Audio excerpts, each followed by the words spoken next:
Okay, I think we can go ahead now. So my name is Kena Khresha, and I'm the president of the Palestine Student Club at Northwestern University in Qatar. Thank you so much, everyone, for joining us today for our webinar about Israeli environmental apartheid. This webinar is co-sponsored by the Liberal Arts Program, so thank you very much to Professor Sami Hermes and to Virginia for helping us to organize this webinar. The environmental situation in Palestine is a climate justice issue, as Israel's control of Palestinian land and resources intensifies the climate crisis and increases the vulnerability of Palestinians to environmental risks. So in today's webinar, we will learn about the impact of Israeli apartheid on the environment in Palestine, and we'll learn how Israel can use the environment as a weapon against Palestinians. Some of the questions we hope to address through this webinar are, what are the reasons behind the continued loss of biodiversity in Palestine? How is Israel waging a systematic water war against Palestinians? What is the impact of the apartheid wall on the environment? And how is Israel greenwashing the occupation? Before we go ahead with the discussion for today, I just want to let you know that this webinar is being recorded and it will be uploaded on our YouTube and our social media afterwards. And first, our two guests will speak, and then we'll take questions in a Q&A session afterwards. So without further ado, let's get started. Our first guest speaker is Dr. Mazin Qumsiyeh, who teaches and does research at Beit-Lahem in Birzeit universities. He is the founder and director of the Palestine Museum of Natural History and the Palestine Institute for Biodiversity and Sustainability at Beit-Lahem University. He's published over 150 scientific papers and several books on topics ranging from cultural heritage, human rights, biodiversity, and cancer. And he also serves on the board of a number of Palestinian youth and service organizations. So Dr. Mazin, thank you so much for joining us today. You have the floor. And please unmute yourself. I believe you're still muted.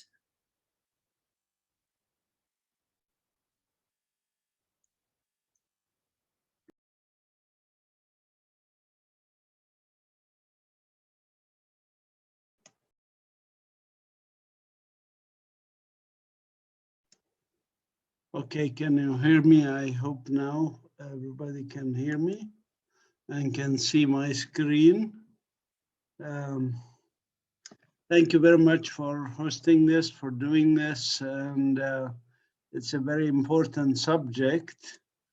And I hope you can see my screen.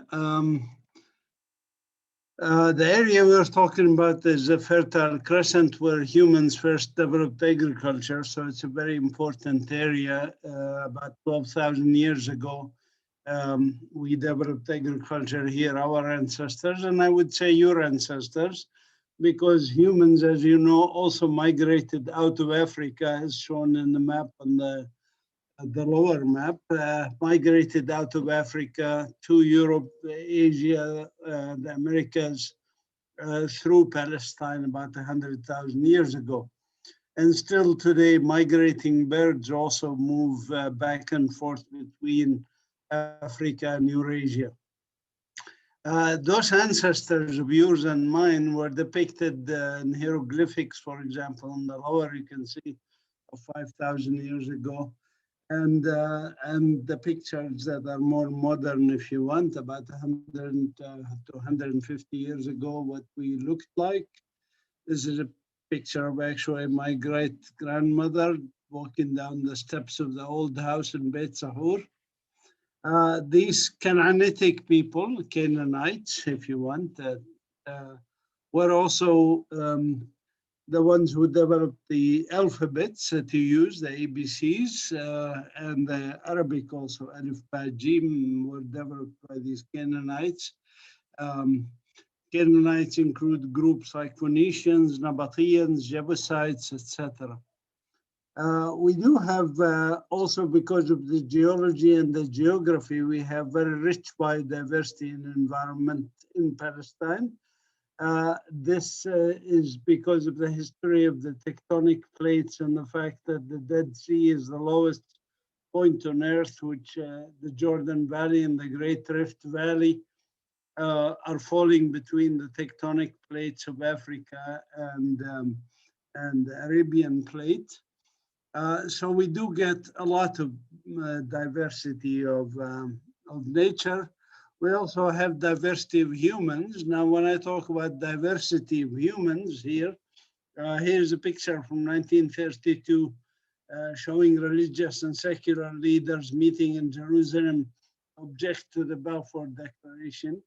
And you can see again, diversity of people, various religious background, linguistics, ethnicity, even like Ethiopian Christians who came here and settled here and became Palestinians, etc. We do have a political problem. I won't make this a political talk, but it started with European ideas like these guys, like George Gowler, who wrote for the British government, basically contracted by the British government on what is the best way to establish Jewish colonies in Palestine. And then we had, of course, Sykes-Picot in 1916, and the Balfour Declaration and the Jew-Cambon Declaration, parallel declarations from France and Britain to support the Zionist project of colonizing Palestine. This continues till this day, and we have, of course, the colonizers and their aides around the Arab world who are pressing us, pushing us. And in the past 120 years, basically, this resulted in the destruction, if you want, of an ancient way of life. For example, this is what happened in 1948, 49, and 50. Over 500 Palestinian villages and towns were depopulated. You see the red dots on the map on the left. An ethnic cleansing that continues. The pictures on the right are of a village depopulated in 1967. And this continues, this process of ethnic cleansing and squeezing us into smaller areas continues. To this day, this map of shrinking Palestine was actually first drawn by my son, Danny, when he was like 13, 14 years old, when he saw the shrinking map of the US with the natives being left in small Bantustans or ghettos, if you want. Similar to what happened in South Africa under apartheid. This is settler colonialism. We say in the medical field, this is diagnosis. My background is medical genetics. Now, this diagnosis has a lot of symptoms, and the symptom that we were going to talk on is some of the environmental issues. So let me just say a few words about some of the impact of these colonizing activities. When Israel was established in 1948 and depopulated Palestinian villages and towns, they destroyed all these villages and towns with all their trees, almonds, figs, carob trees, hawthorn trees, olive trees. They uprooted all of those and they planted a monoculture of European pine trees, Pinus philippensis. This has had a great impact on our environment. But they also diverted the water of the Jordan Valley from Lake Tiberias to the west, which dried up in the Jordan Valley and resulted in the shrinking of the Dead Sea. They also, another mega project they did is drying up of the wetlands of the Hula, which is just north of that Lake Tiberias. No more wetlands in that area. Basically, they resulted in the destruction of 219 species actually in the Hula Basin. But this diversion of the waters of the Jordan Valley has also had the devastating impact on the Jordan Valley habitats and Jordan Valley biodiversity. And as I said, the Jordan River actually is no longer a river. It's like a stream, polluted, and you can walk across it if you want. Other projects now, they are also building a canal between the Red Sea and the Dead Sea, which will devastate the Wadi Araba habitats, semi-arid habitats in Wadi Araba to the south of the Dead Sea. But this will really have a negative impact on biodiversity in the region, including in the coral reefs of the Red Sea. On a smaller scale, of course, Israel has destroyed a lot of habitats to build Israeli colonial settlements like this one just across the valley from here, a settlement built on Jebel Abu Ghneim, which is land that was taken from Palestinians, including some of my own relatives who lost land in the valley there. And then what it looked like in 1997, what it looks like at the bottom later, a few years later, when they built the colonial settlement. We, of course, as people, Palestine not only suffer from colonial activities, but like the rest of the world, we're suffering under human stresses on the environment, like climate change, like nuclear threats, etc. That will impact significantly on our lives, including what happens in Palestine. In terms of what can be done, so we talked about diagnosis and some of the symptoms, and I hope we'll talk more also later. But I'd like to focus a bit on therapy. So our vision in the Institute here is sustainable human and natural communities. And our motto is respect for ourselves, for other human beings, and for nature. Uh, so we work with the children mostly, we take them to nature, teach them about recycling, upcycling, teach them. We have a museum of natural history. We work with the children with the touch, feel kind of thing. So here they're learning about insects and the life cycle of insects at the Institute here.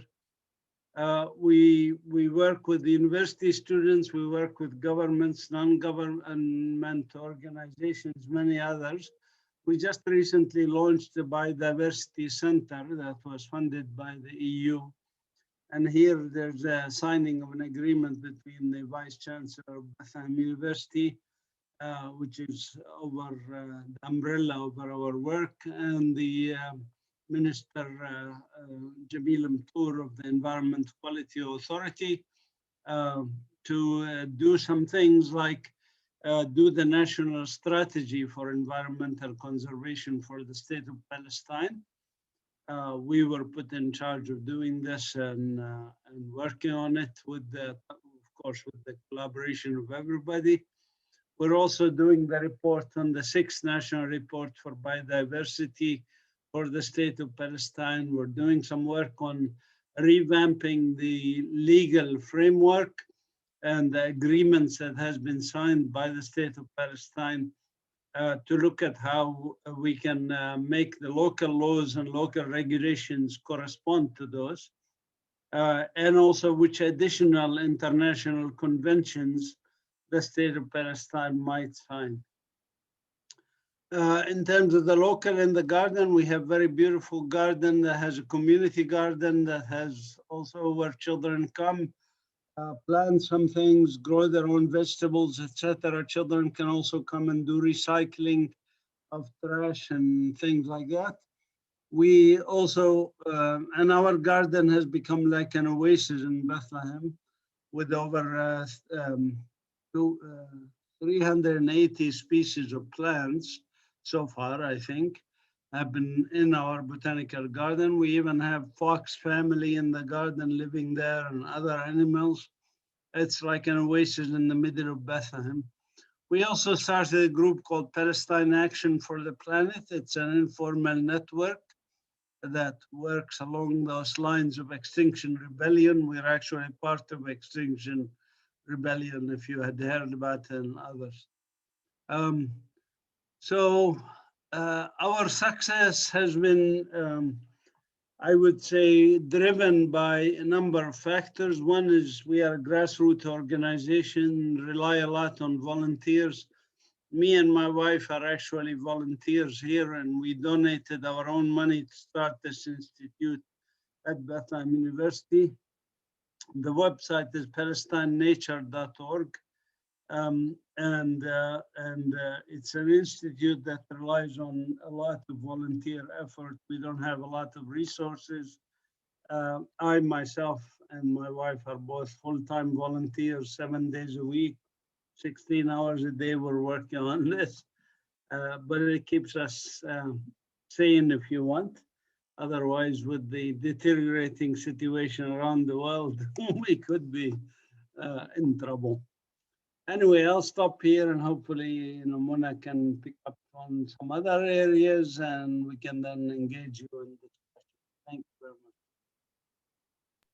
Thank you so much, Dr. Mazin. Thank you for your presentation, and the pictures were very beautiful. Hopefully we'll be able to expand on some of these topics in the Q&A session. But for now, we'll move on to our second speaker. So our second speaker for today is Dr. Ramona Dejani, who holds a PhD in Geography and Environment from the London School of Economics.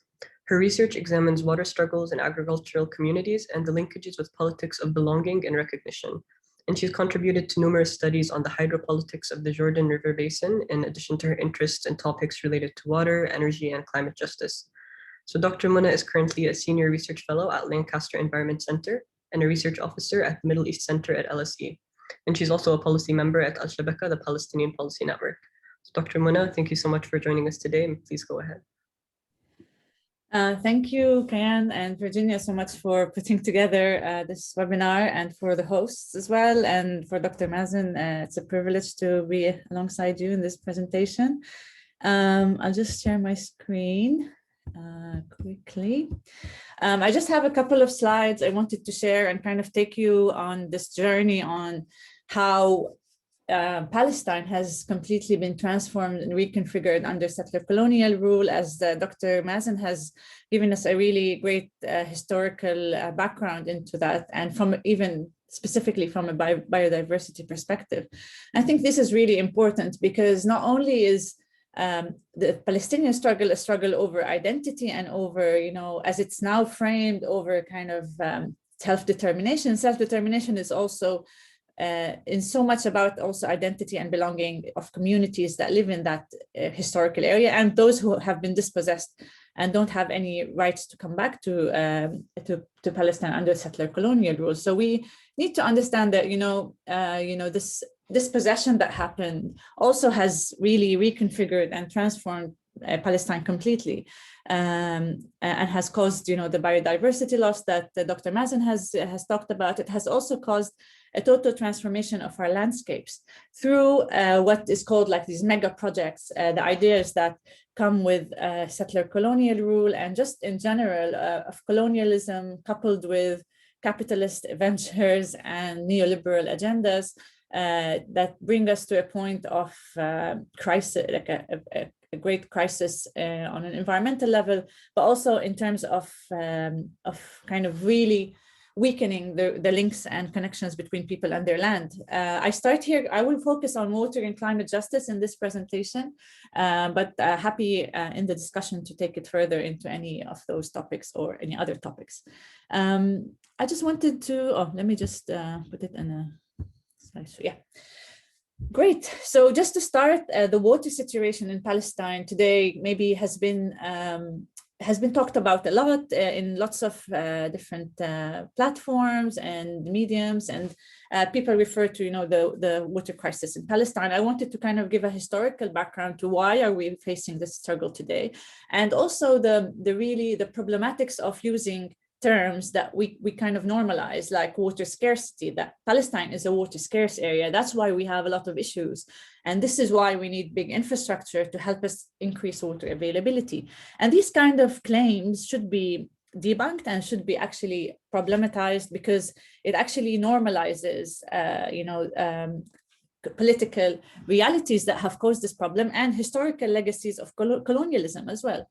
So I wanted to start here with, a project that also Dr. Mazin has talked about, which is this national water carrier that carried out the first out of the basin pumping of water away from the communities of Jordan, Lebanon, Palestine, and Syria, and took that. It's an Israeli Zionist project that kind of pumped all the water back down to Al-Naqab to strengthen the settlement project and to actually bluster and really strengthen the illegal settlement projects in the south. And this has been the reality until today. So we cannot really speak of the water situation today without going back to the roots and the origins of the problem. However, we see that, until today, these big infrastructure solutions that states control, first of all, so they're not under the control of the communities that live in that area. They have no say in what these infrastructures are.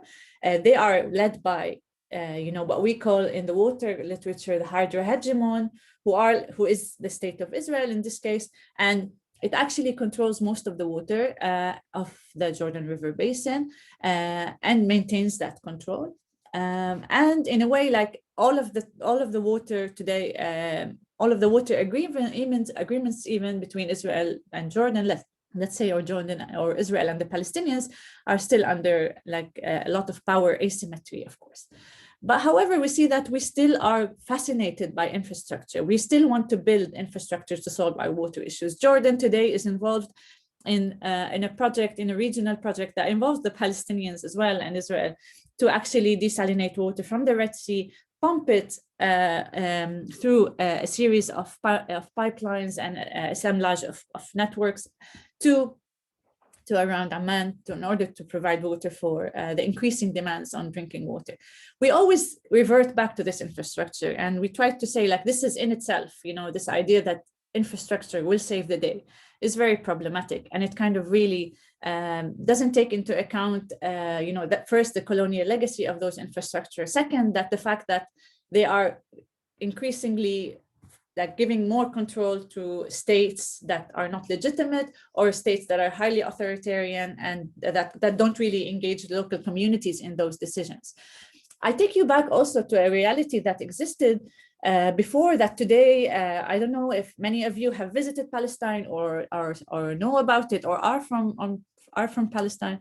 Then you look at these images of the Jordan River or Al-Hula, as Dr. Mazin mentioned, the Hula swamps, and you kind of don't see Palestine in it anymore. You see a different place, you see different traditions and different kind of engagement with the ecosystem that we don't see today. So today, my relation with the Jordan River is, it is a border. I crossed to go to Jordan country in order for me to travel abroad. I see it as a checkpoint, as a border control point. It's dry, it's full of, it's really highly polluted, and it's a trickle of what it used to be.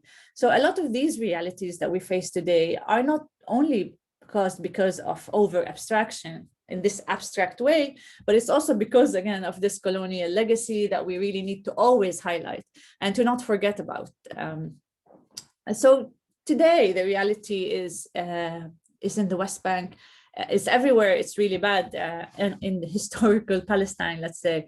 So inside and under Oslo, the Oslo Agreement has also caused a lot of that, these realities of what we call uneven waterscapes. Basically, what the Israeli illegal settler uses is much more than the Palestinian, and the Palestinian also in different places around in the West Bank even gets different access to water. So if we talk about let's say areas like Jenin or Ramallah, it does get more water than Tubas in the Jordan Valley, and some even areas get even less than that. So here we have also a differentiated access and accessibility to water, because under settler colonial rule, we have also all of these different configurations of areas. So we have area A, B, and C that comes, as probably a lot of you know, under different control of the Israeli regime. So this is what causes what we call like a water injustice or water apartheid, that we can really conceptualize it in different ways, because it is really that. It is really a very unjust situation, not based on climatic condition. It's not really affecting everyone the same way.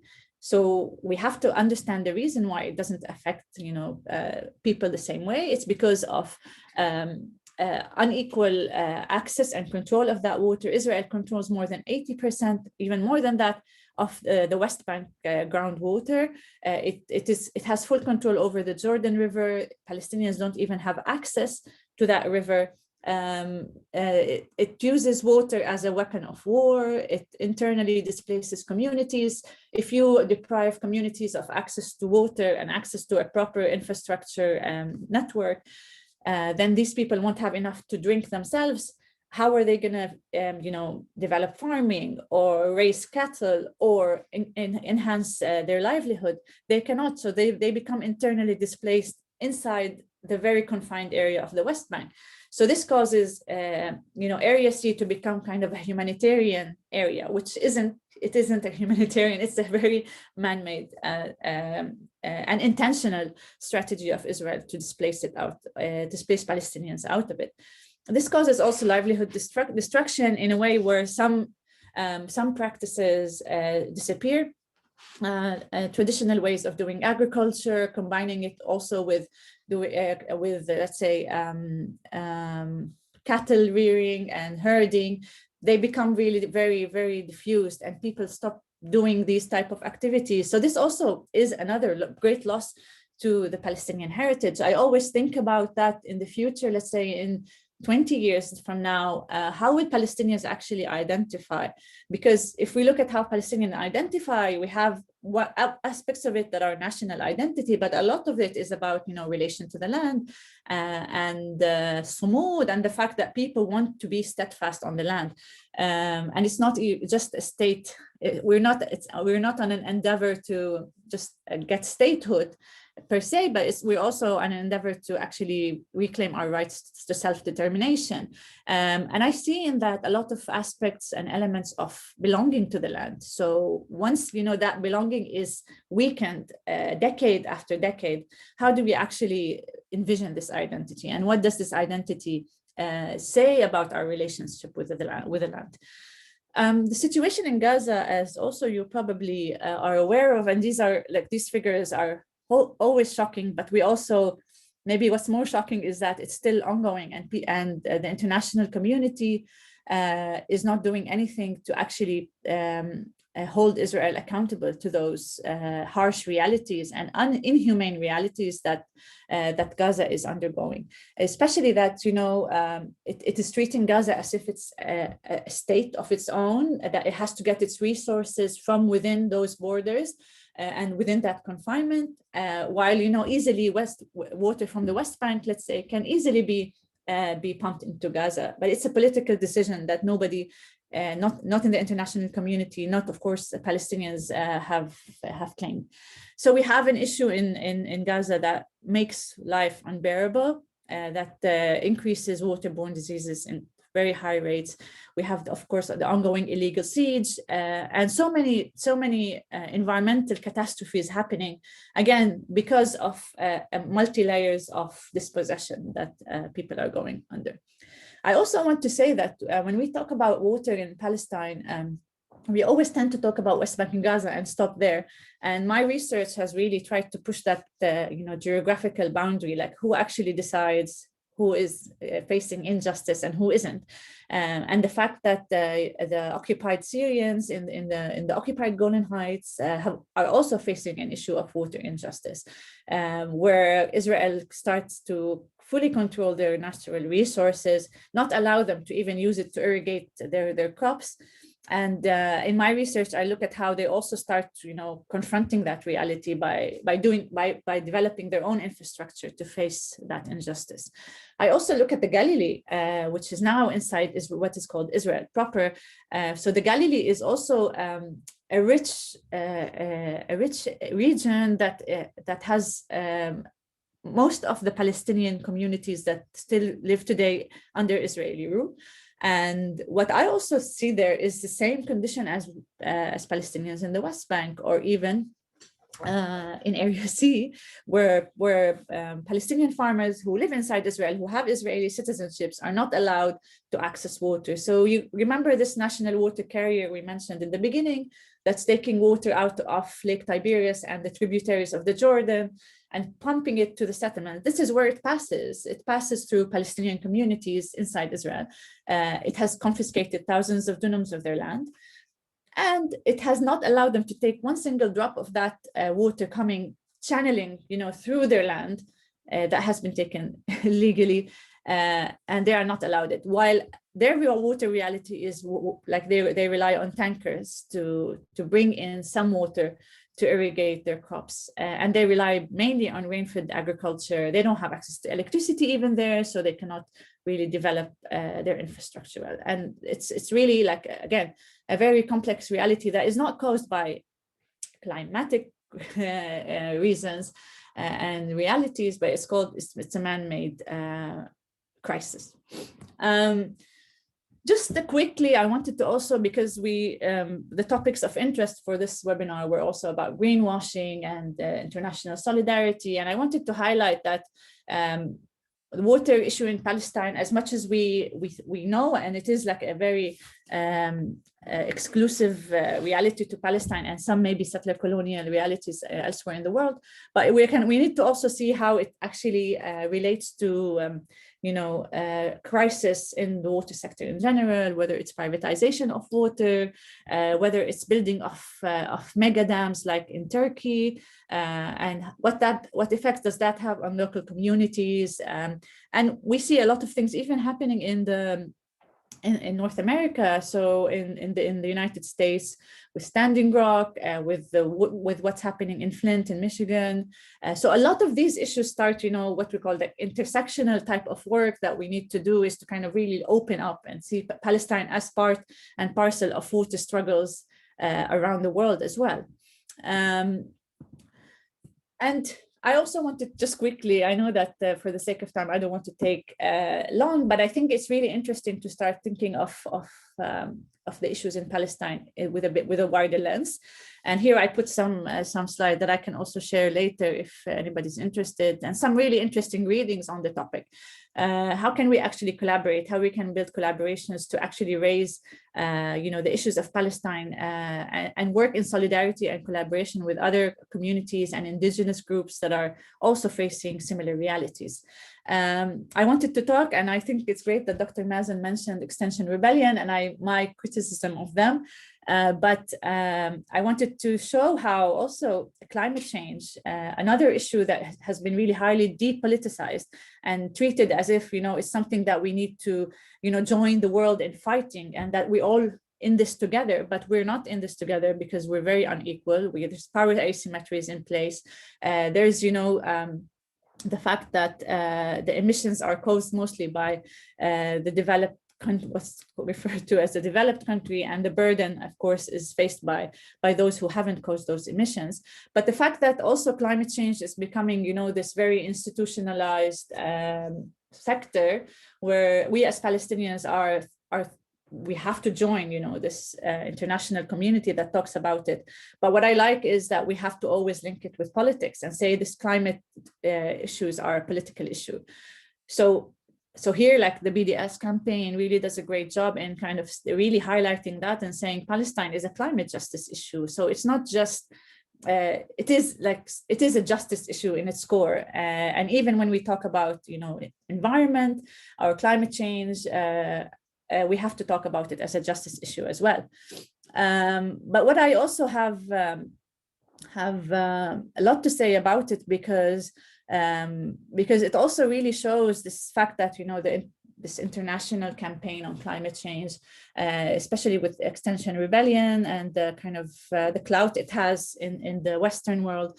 I feel like, if it's not really coming from the community, if it's not community-led and justice-focused, then any climate, let's say, movement and mobilization will not really do the trick. Here, an example I put, that Palestinians and Israelis might work together for the climate. I think this is really problematic. So we shouldn't exclude politics and say, let's get together because of climate change. So that's one approach that takes it, to a place that really normalizes the occupation and normalizes settler colonialism.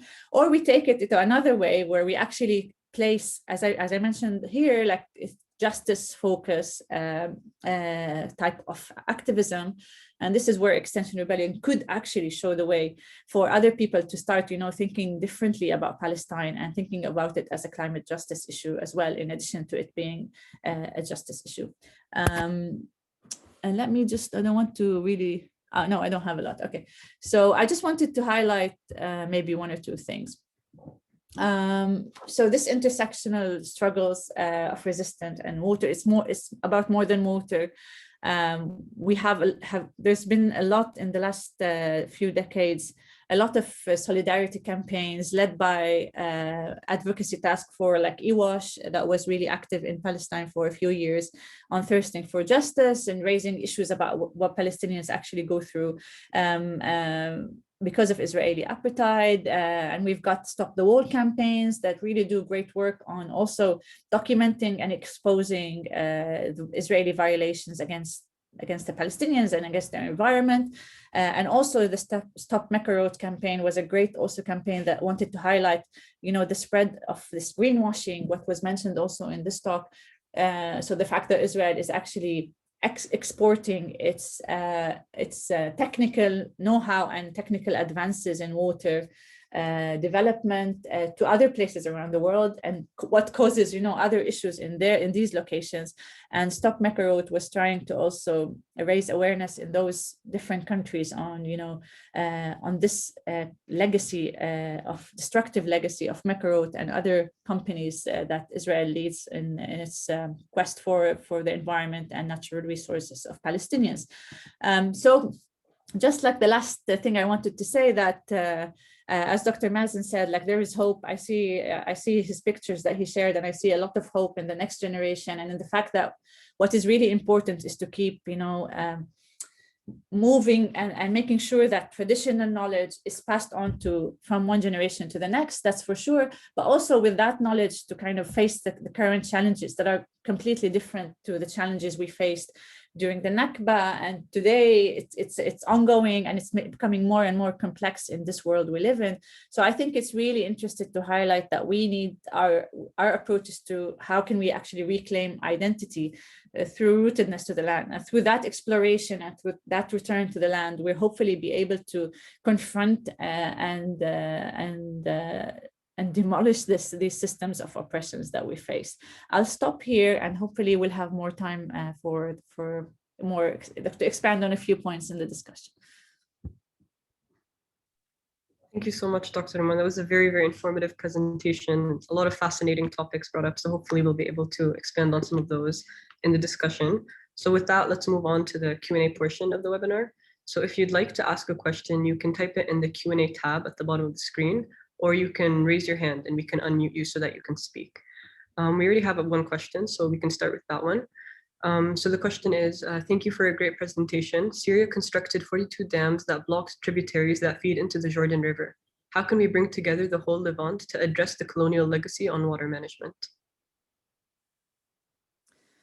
Yeah, I think it's a question for me. Yeah, I think this is such a very important point, because we're in the middle of conducting this great survey of the Yarmouk River Basin, which I'm sure Mohammed is referring to, and kind of really, yeah, as he mentioned, exposing the realities of mismanagement in the region. Because what I always my argument has always been that the realities of mismanagement in the region have colonial legacies. So today, this quest to build big infrastructures and to obstruct water from reaching other communities in the basin is a way of thinking of like just a colonial legacy, and also kind of a very authoritarian type of regime focus on like territorial sovereignty. And these all are the aspects that make water, just turn it into a resource that we need to control and to keep for ourselves, and in the lack of how we say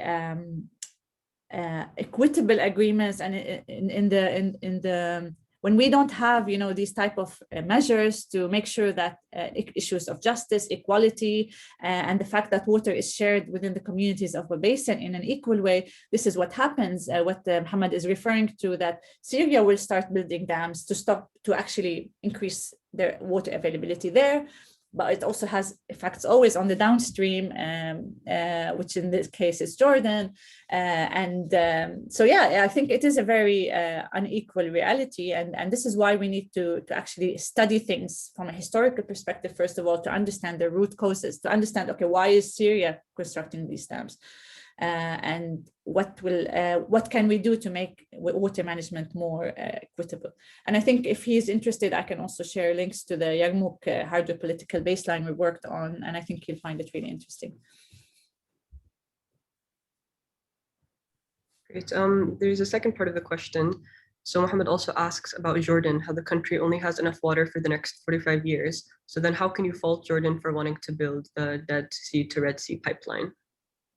Yeah, that's also a very good question, I think, because yes, it is like kind of the case where not only Jordan, but a lot of countries, especially in our region, go for like big infrastructure in order to find solutions to actually inherent mismanagement of their resources. So I think it's one way to, I don't think, let's say, infrastructure is inherently bad. I don't think we should actually stop building any large infrastructure. I think it should be done as part of, a more holistic approach where actually alternatives should be considered. Yes, well, the Dead to the Red pipeline is a very expensive endeavor. It will actually require lots of energy, lots of capital, that will come with a lot of conditionalities on Jordan and Palestinians from Israel and the international community. It's also environmentally destructive. There has been a lot of studies on the impact of dumping, the brine that comes out of all the process of desalination into the Dead Sea and the environmental impacts there. So I think it is the large infrastructure in general has a lot of detrimental effects on people, environment, and culture. So I think just for that reason, I will remain skeptical of these large projects, and I will also very much encourage, Jordan and others to reach down to their communities and look for solutions that work for them, and and there's a lot of small-scale solutions that works for communities as well as for countries. So I think that is something they should consider. Can I perhaps add a little bit to the subject? I mean, one could go very deeply into the issues of colonialism and water in the area. As you know, there was actually even the Johnson plan, which thought about allocating water relative to population. There's international conventions relating to water and allocation. Of course, Israel violates all of that. For example, the Hasbani River from Lebanon, Israel takes much of its water. Israel takes much of the water from the Golan, which is illegal by international law. Israel controls the water as a method of colonial control. If Israel allows the water to flow normally, like in the Jordan River, basin, and allows the populations to benefit from it according to international law, which has to do with population and access to tributaries that are shared, we would be in a very different. This is one scenario. We would be in a very different scenario. But Israel is the hegemonic power on water in the Eastern Mediterranean. Let's be very clear about that. And what it wants through these projects, like the Red Sea, Dead Sea Canal, is actually entrench its water hegemony over the populations of Jordan, of Palestine, of Syria, and of Lebanon. So this is part of what they call normalization, and the negative part of normalization that I speak about, which Israel remains a hegemonic power in the Middle East in general. That's why also the agreements with the UAE, if we had, or with Qatar, or with any other, or with Egypt for that matter, if there was a normal peace, if you want, between Egypt and Israel, the benefit would be for the people. But the benefit is not for the people. 1/3 of the Sinai has been ethnically cleansed to serve Israeli interests, claiming the issue of security and having Sharm el-Sheikh as a place for people to go and have vacations. That's not for the benefit of the people of the Sinai. That's for the benefit of the hegemonic power, the US and Israel. So there is a lot of colonial issues that have to be dealt with. And I think, so what can be done? What the people should do? People of Jordan, people of Palestine, people of the world. First of all, we have to read literature, like literature that Mona is writing and others are writing, Clemens Messerschmitt, for example, wrote a lot of papers on the issues of water. We have to educate ourselves about what's really going on here and why it's going on, so that we don't get hoodwinked, as they say in English, by the powers to be, claiming, oh, we're just helping water, we're solving a water issue in Jordan. Sorry, Palestine, for example, does not have a shortage of water. Palestine has plenty of water. What we have is unequal distribution of water. I could have shown you a graph of this even from the United Nations and even from the World Bank that shows the settlers get 8 times as much water per capita as we do, as Palestinian natives here. And whose water that they are getting? It's my water. It's our water from under our feet. So the issue is not lack of water or need of water. The issue is colonialism. And if we address colonialism, all of these other issues become easier to address based on international law and everything else. I think that's where we have to focus on. Now, what can be done in addition to getting knowledge and educating oneself about these things is to act. Getting knowledge is not enough. We have to act, and we have to act very strongly. Unfortunately, our leaders are not strong leaders. Our leaders are not even using mechanisms people bring to them on a silver platter and present to them mechanisms for working on these things. I even did research, for example, on the effect of industrial water settlements that are dumping their toxic waste on the Palestinian communities. My master's students are doing research.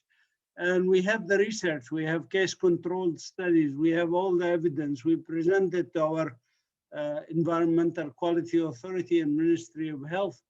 And they are not pursuing Israel at the International Criminal Court, for example, or other venues that are available to them. So I think we need to push them. We need to push, we need to struggle, we need to fight. And I tell you, it's a fight that it takes a lot of effort, a lot of time. We are working on it. Now we have more opportunities, I would say. We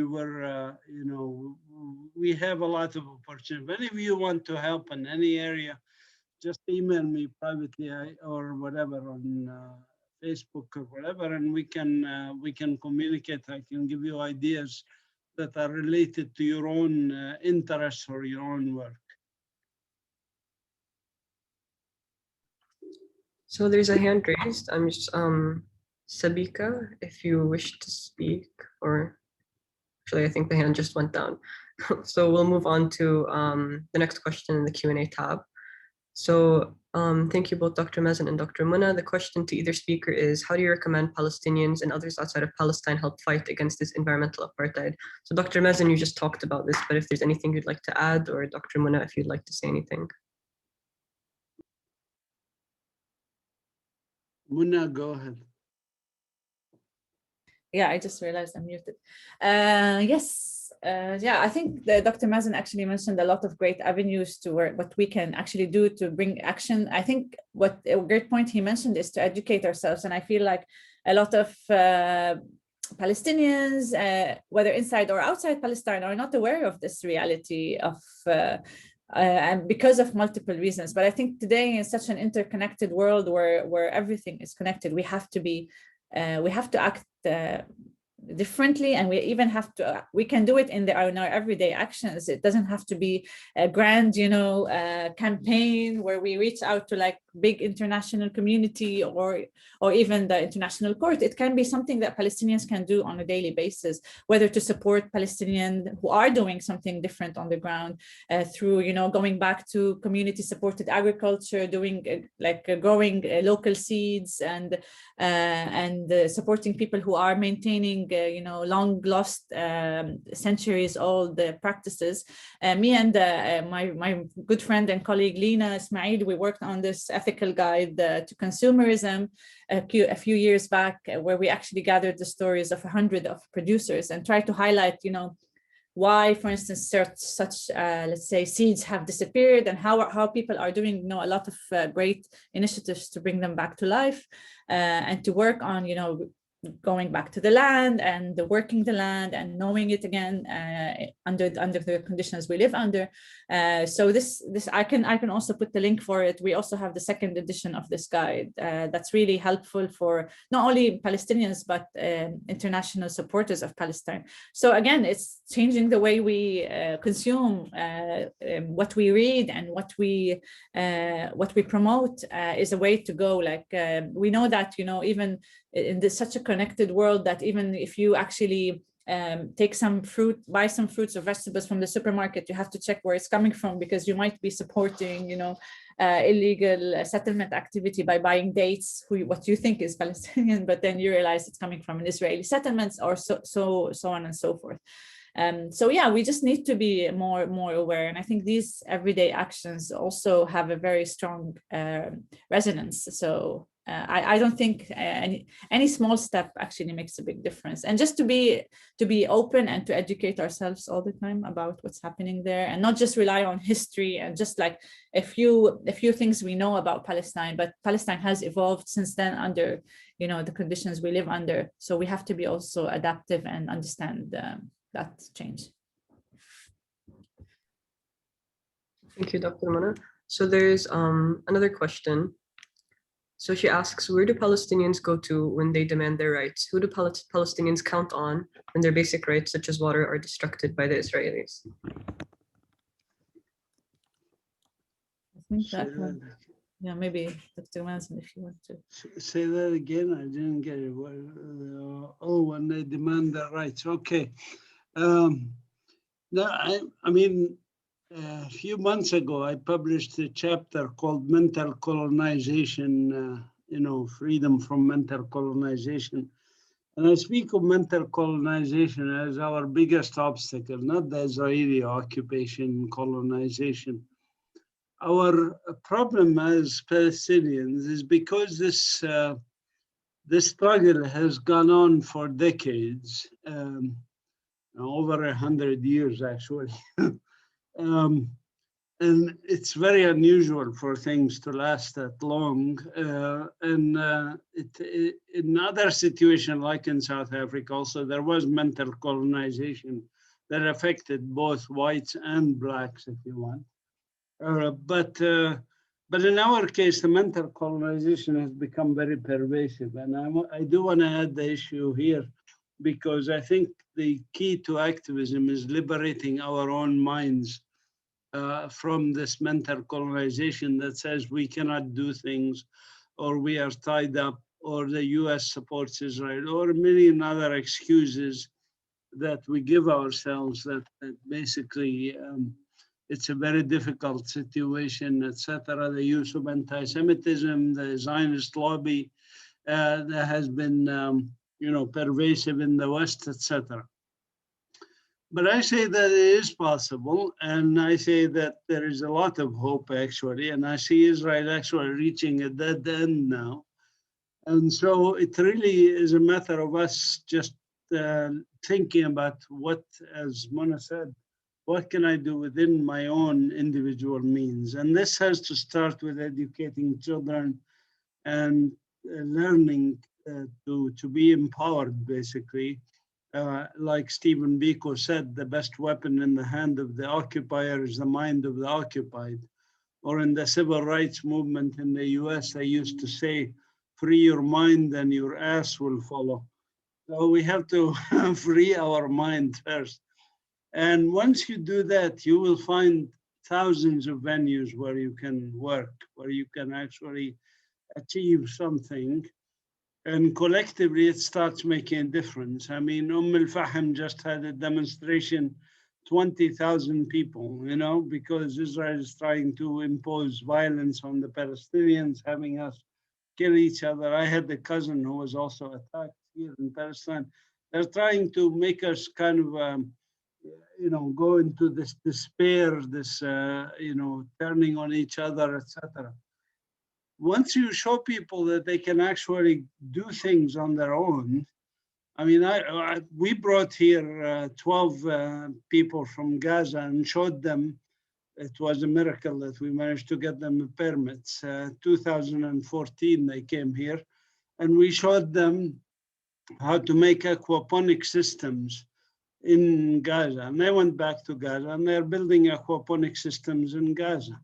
There is a woman in Gaza, tomorrow is International Women's Day, who's making from the rubble of Gaza, making bricks, you know, and building bricks. You know, people can think of things to do. I have students, my own students are very innovative young people who are developing ideas for recycling, things like that. There's a woman here who's using trash bags, plastic bags that people throw in the garbage to make purses and other things. And, you know, it's another girl in Al-Quds. She's trying to have a zero waste life. She's even making her own toothpaste. To me, that's amazing, you know. So if you just unleash that power of innovation, that empowerment, you can do a lot. And I urge everybody here to think of what you can do within your own sphere. If you're interested in media, you can work on media. If you're legally minded, you can write to international systems. If you're politically oriented, write to your politicians, pressure them, tell them this cannot go on forever. And it is not going to go on forever. It's just a matter of how it ends. It can end nicely for the Israelis, or it can end really badly for the Israelis if they don't get their act together, if we don't push them to get their act together and really think of human rights and international law. It doesn't help them. I just give you one quick example with this vaccine. Israel is supposedly now on the media in the West that they are going to be the leader in getting out of the COVID-19, blah, blah, blah. They're vaccinating their own population. But there's 5 million Palestinians, you know. Are they isolated from the 5 million Palestinians that are not vaccinated? They're not isolated. And so the virus can breed here and can mutate among us, among me. For example, if I get the infection, and there's chances for replication, my background in medical genetics, there's chances for mutations. After a while, this mutation from Palestinians goes to the Israelis, and this mutation will be resistant to the vaccine. You know, it's stupid. When Israel prevents Gaza from having electricity and having sewage treatment facilities, and the Gaza population dump its sewage into the sea, with the current, the sewage is going up the Mediterranean. The Israelis in Tel Aviv are swimming in the shit of Gaza, sorry for my language, because their government is stupid, you know? So we need to save them from themselves. And that requires being emphatic, being strong, and being based on knowledge, of course, and liberating our minds from the thought that we cannot do very much as individuals. That's what governments want us to feel, is that we as individuals don't have power.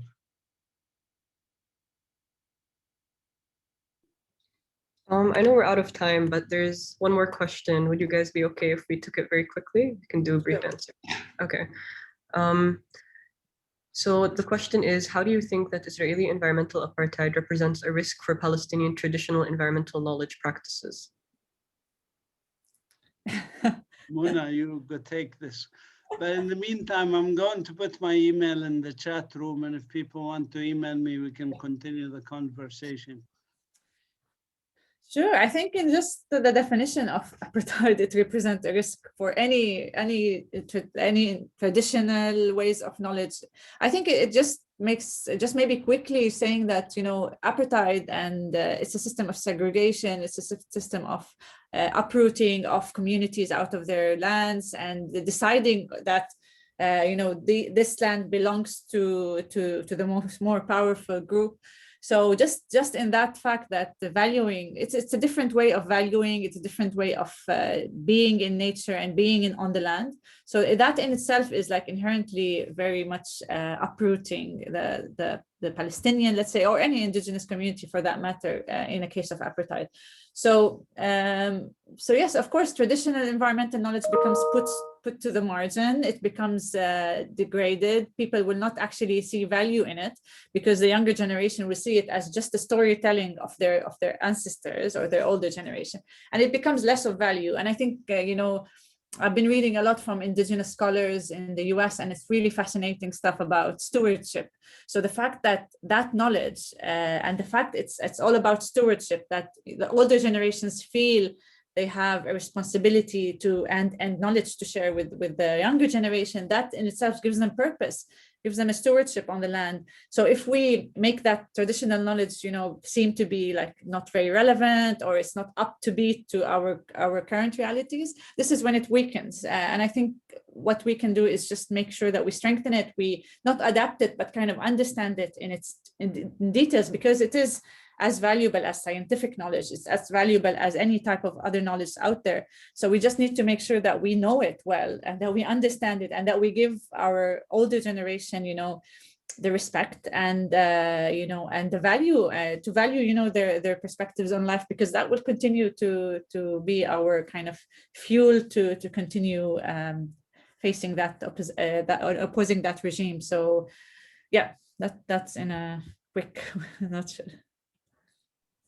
And I think we'll just leave on this final note. Someone has asked, what book would you recommend about this topic? Right. So, and suggestions, maybe. It's Kyle White writes about it. I'll write just maybe share a link, not. We are actually called to make a new book on environmental justice. Mona, I was going to write to you about this. Publisher Springer is ready to publish for us. Yes, yeah, sounds great. Yes, please. Yeah, we need to do more work. And I think what's important is that, especially that we have a lot of students, is that don't be shy of studying like Palestine in so many different ways, as Dr. Mazin mentioned. If you're in law, do it in law. If you're in medicine, do it in medicine, and make sure to emphasize it and to give it value and a place in your research, because this is also about knowledge production. If we end up talking about Palestine to a small group, and if we just also publish in certain places, then that knowledge won't really great. So if you're in geography, if you're in architecture, make sure that to make your voice heard, and make sure that your like heritage is really shown in your research. That's also another point. Okay, thank you so much. I think we've run over time, so we can end the webinar here. Thank you to everyone who joined us, and thank you so much, Dr. Mazin and Dr. Mona, for such an informative and an enlightening session, and for sharing the pictures and the resources. Hopefully we've all learned a lot today.